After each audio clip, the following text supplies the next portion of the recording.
napakadumi nito eh. Yung nabasa nyo sa title na hindi na ako magmamaneho ng minivan, hindi po clickbait yan, totoo po yan na hindi na ako magmamaneho ng minivan. In fact, yung bagong driver ng minivan na to ay nakasakay na dyan sa driver seat. At ayun, totoo yung sinabi ko, hindi na ako magmamaneho ng minivan na to. Explain ko sa inyo kung bakit.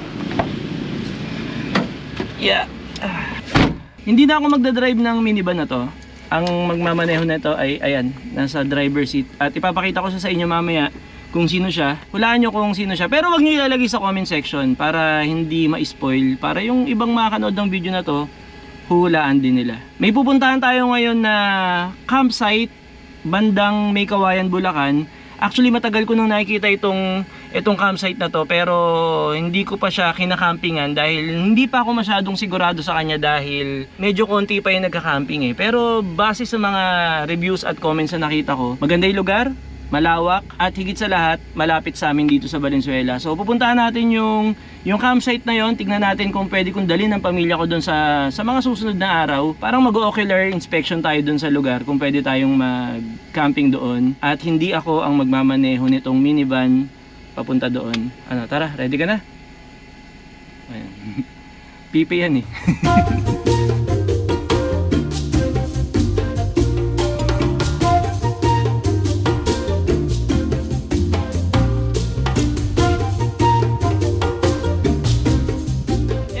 May tatanong ako. Ano masasabi niyo sa driver ko? Hindi nila kilala kung sino driver ko eh. Hindi namin kilala. Mga artista. Hindi na namin si Neto eh. Na madumi. Marunong ka na? Ingat, Cheng. Ingat, bye-bye. Damo. Medyo tinatamaan ako ng nervyos eh. Pero, sige, ganito. I-reveal ko sa inyo kung sino tong nagmamaneho.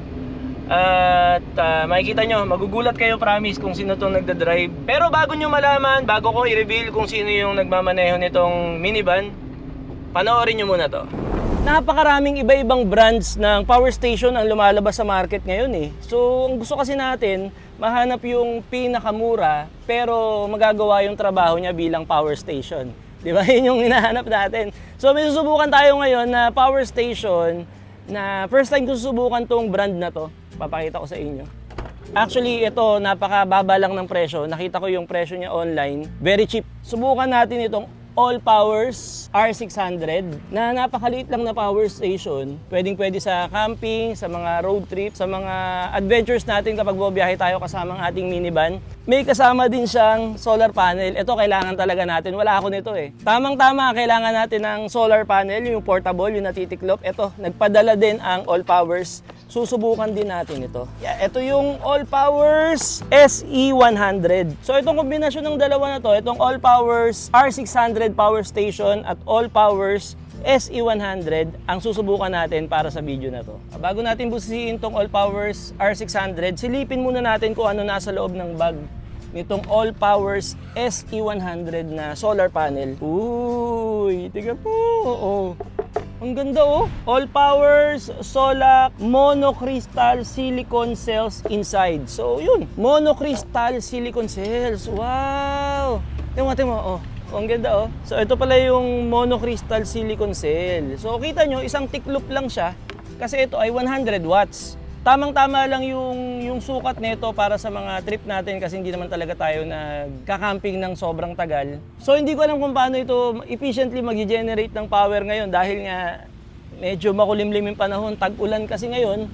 Pero subukan pa rin natin mamaya, tignan natin kung anong kayang gawin yan. Ito yung All Powers R600, napakaliit niya. Isa ito sa pinakamaliit na power station na nahawakan ko. Ano nga ba mga nakikita ko dito? May nakikita akong dalawang saksakan ng AC or alternating current. So kung meron kayong mga device na 220 volts, ayan, dyan yan. Ito, merong dalawang Type-C na 100 watts bawat isa. At dalawang standard na USB. Ito isa sa mga pinaka-importanting output, yung parang sa cigarette lighter port. Ito yung 12 volts na 10 amperes na output. Yan, yung mga bilog, dyan natin isasaksak. Tapos meron ditong ilaw. So itong LED na to, syempre magagamit natin yan kapag nasa camping or kapag brown out as emergency light. Magagamit talaga natin yung ilaw na yan. At ano naman yung mga input na nakikita ko dito, ito yung mga paraan kung paano natin pwedeng i-charge ang power station na to. May nakikita ako ditong AC charge 220 volts to 240 volts na, ayan, dito natin sasaksak. Kapag gusto mo isaksak sa bahay, sa mga saksakan natin, yung mga typical na saksakan natin dito sa Pilipinas,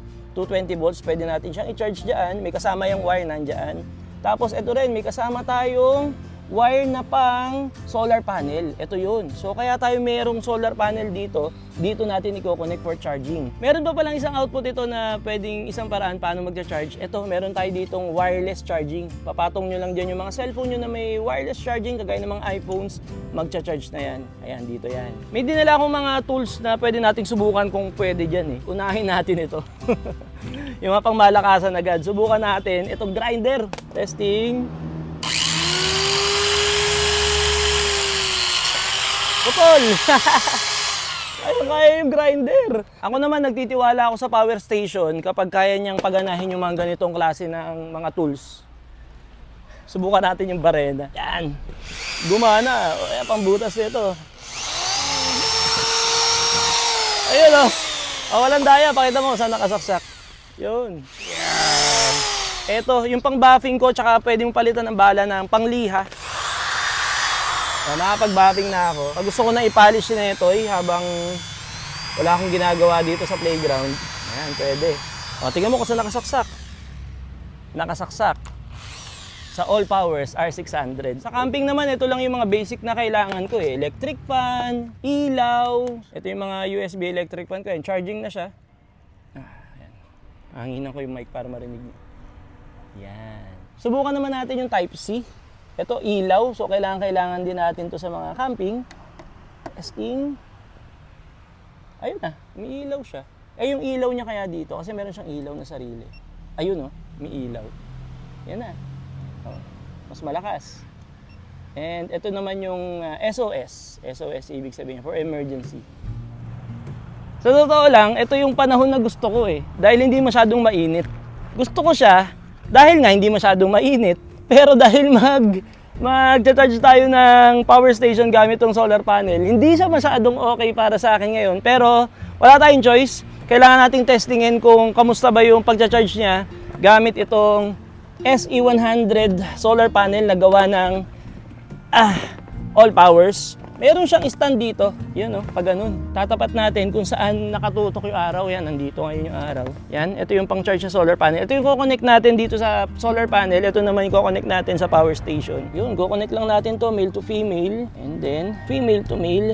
Yan, palitan lang. Testing. Tapos itong kabila naman na dulo ay ikakabit natin dito. Yan. Ayun na, nag-generate na. Nag-generate siya ngayon ng 27 watts dahil nga hindi ganun kalakas yung araw. Pero feeling ko mas lalakas yung pag-charge siya kapag hiniga talaga natin kasi nakatutok yung araw sa taas eh.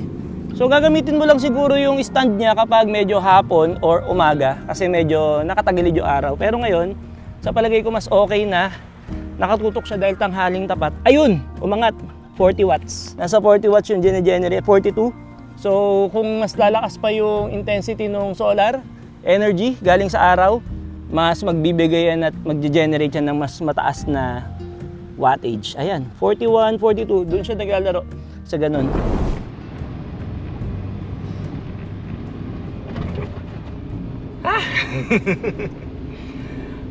Ayan check nyo sa description ng video na to, nandiyan yung link kung trip nyo yung All Powers, power station, tsaka solar panel. Magagamit talaga natin yan sa mga camping adventures at sa mga travel adventures natin. Sige, diretso mo. Pasok tayo ng drive-thru na McDonald's. Magda-drive-thru na McDonald's na hindi ako nagda-drive. Ayan na, ano ka, signal ka na. Ayan na, dahan-dahan lang. Kunin mo na yung tansyahin mo na. Wow. Naghanap ako ng preno. Road coffee na large. Ano ka konti dito, tapos tsaka gumanon. Yan. Yan, o yan lumalapit ka na naman sa kanto. Feeling ko tatama. Kita mo naman siya. O yan. I-reveal ko na nga. Kung makikita nyo, medyo talagang ninenervous ako dahil may mga alanganin pa siyang kilos. Ang nagmamaneho kasi ngayon ay ayan.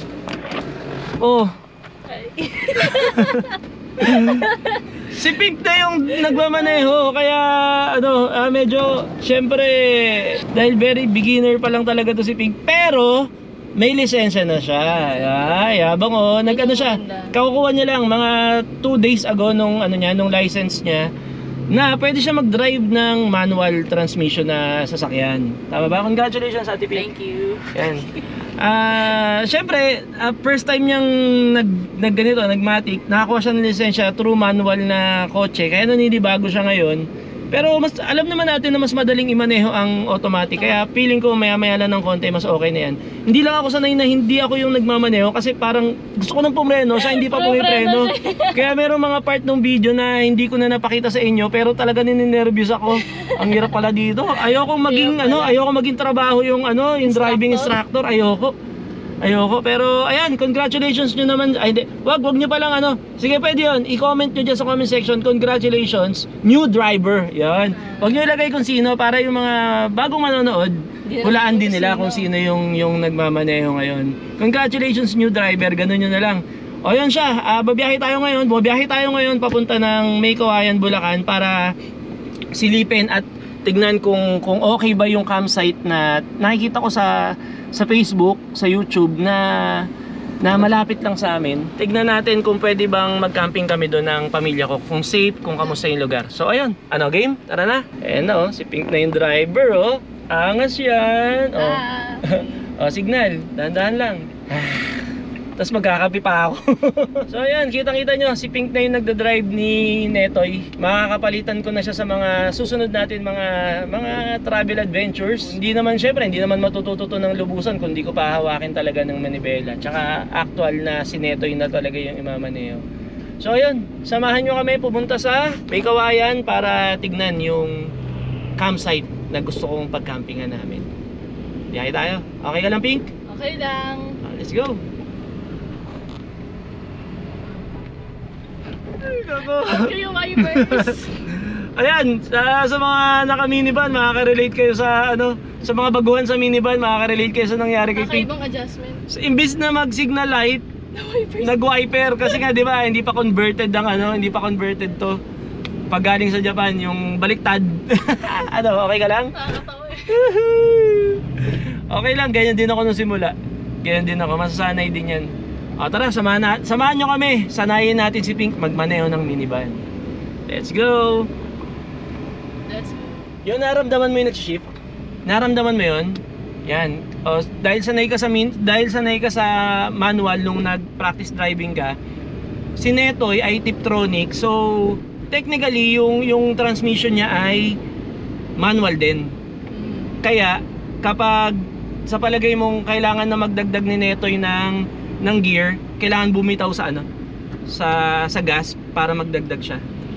Ayun, sa mga naka-Tiptronic, para maingatan niyo yung mga transmission ninyo, hindi kasi ito kagaya ng mga full automatic na diretso lang kapag dininan mo yung gas, kusa na siya although kaya nangyayari naman yon, pero mas safe sa transmission ng Tiptronic kapag bago siya mag next gear ay bibitaw ka muna ng konti. Ayun lang, tip lang sa mga naka-Tiptronic. Oy! Hahahay! Kakape pa talaga ngayon. Kakape ako. Dagdagan ka pa. Dagdag nervyos.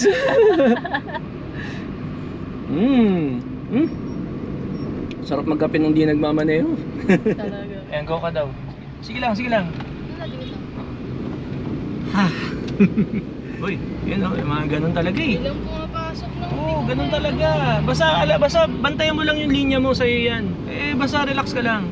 Naka-nervyos. Ang hirap pala maging driving. Hindi, kaya lang kailangan mo itong pagdaanan, Pink At alam kong pagdadaanan ko rin Itong nervyos na to, kaya dapat malagpasan na natin to. Hindi ko papadrive sa si Netoy nang kasama sila Scarlett at si Mami hanggat di ako sure sa'yo. Kamusta yung pakiramdam? Ayaw mo na sila overtake. Ganun talaga ako, sanay na ako sa ganun. Bagal tayo Pero kamusta yung pakiramdam? Nakakapa ko, nagigets ko na yung galaw. Ayan, medyo sharp yung curve doon ingat ka doon. Pag ganyan, dapat mabagal. Siyempre. Basta importante, mawala yung kaba, kumbaga. Kasi yung kaba yung delikado Ayan, sige, pasok mo dun. Kasya mo yung shoot dyan? Kaya mo yung shoot dyan? Sige. Dahan-dahan lang Okay. Sige lang, diretso lang.